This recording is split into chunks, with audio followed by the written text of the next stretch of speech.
Right, zviri sei matraders.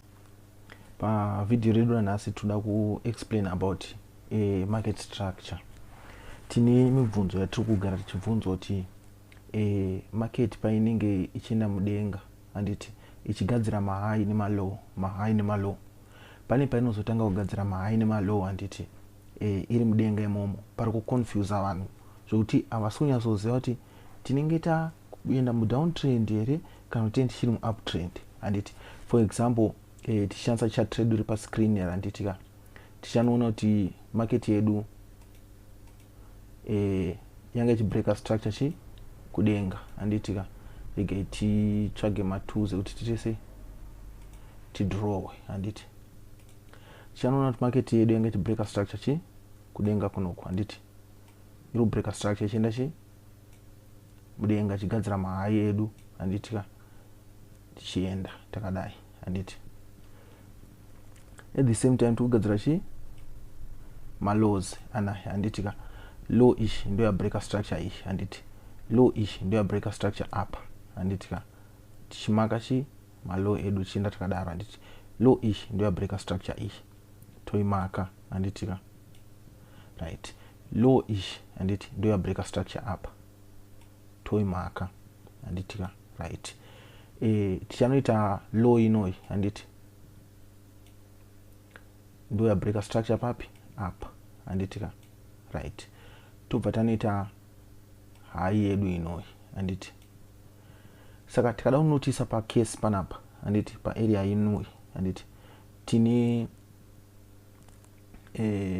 high yedu handiti ka yagadzirwa ishi mukati handiti neishi mukati handiti ka right. Ndo pabvunzwa nemumwe munhu zvikanzi saka kana zvakufamba zvakadai so ndo pachona patakuchinja here tichibva chi muuptrend takuenda kudowntrend right. Answer chaicho ndeyekuti maya tiensa takuita sei takuchinja. Mukaona market yedu yagadzira low handiti on this case tindagadzira low yedu inoi handiti ka ne high ish handiti. Market yedu yakatanga kutamba pakati handiti ichiita zvairi kuita panapa as long isati yabreaka chi high ish kana kuti low ish handiti tinge tichiri pai muuptrend handiti ka right. Tikabreaka high ish sezvatikaita up handiti ndo patinoita kutaura kuti paitika chi break of structure handiti ka takucontinue. But ikazonobreaka kunoku handiti ndo patinoita kutaura paitika chi change of character handiti market yedu inenge yakuita sei yakubva muuptrend yakuenda mudowntrend handiti ka right. I hope zvabatika chi zvakanaka apa tanishandisa uptrend handiti regai tichitsvaga chi downtrend handiti ka right. Tine makada kunotisa panapa padowntrend yedu inoi handiti tine high yedu inoi handiti ka yatamaka handiti tauta breaka structure chi sorry kuti tine high yedu inoi yatamaka handiti ne low ish yabreakwa handiti ka right. Tobva tauya panapa tichigadzira chi tumapattern twedu tunotu saka tine high panapa handiti ne low yedu chi apa yatabreaka chi patafamba handiti tabva tagadzira high yedu ishi handiti ka ne low yedu ishi patabreaka structure handiti totagadzira low yedu ishi handiti right.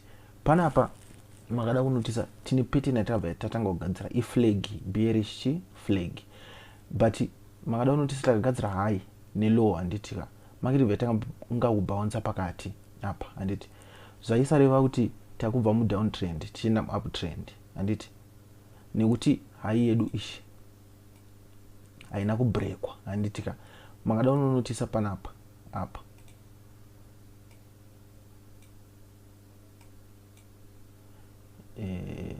alright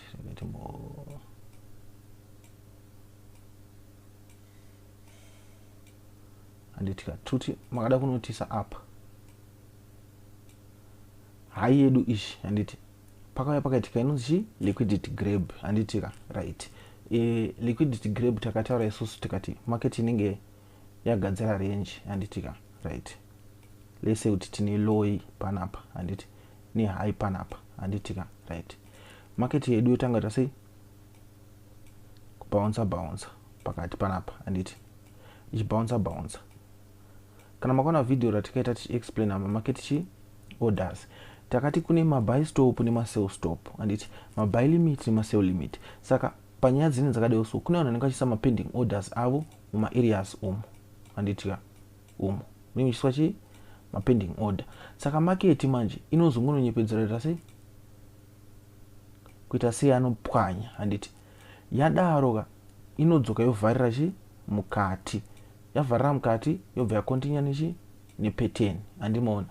Ndosaka muriona kuti panapa apa takavharira nechi nekamuswe takadzoka mukati handiti pakaitika chi liquidity grab. But nyaya yedu haisi yekuexplaina chi ma liquidity grab handiti right, inyaya yekuexplaina mubvunzo wakabvunzwa apa tichiita kuti dare racho ribatike zvakanaka right. Hai yedu ishi haina kupwanywa handitika nemove iri nekuti candlestick redu rakadzoka rakavharira chi murange, market bvetanga kucontinue payakanoviolata panapa handiti ichinopwanya low ishi ndopatika confirm break of structure kuti tikucontinue enda chi mudowntrend handitika. But dai yakanopwanya kunoko handiti tebva taziva paitika chi change of character takucontinue tase kuenda mudenga. Anomaona manje nyaya yachona ndomamira akaita chi lesson run asi saka tangoda kuti tirove faster repair handiti.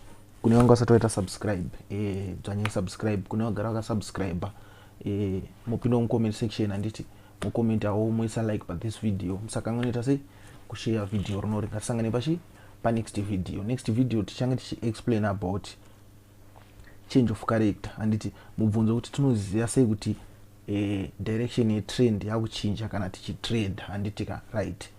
Ngatisangane pachi pa next video.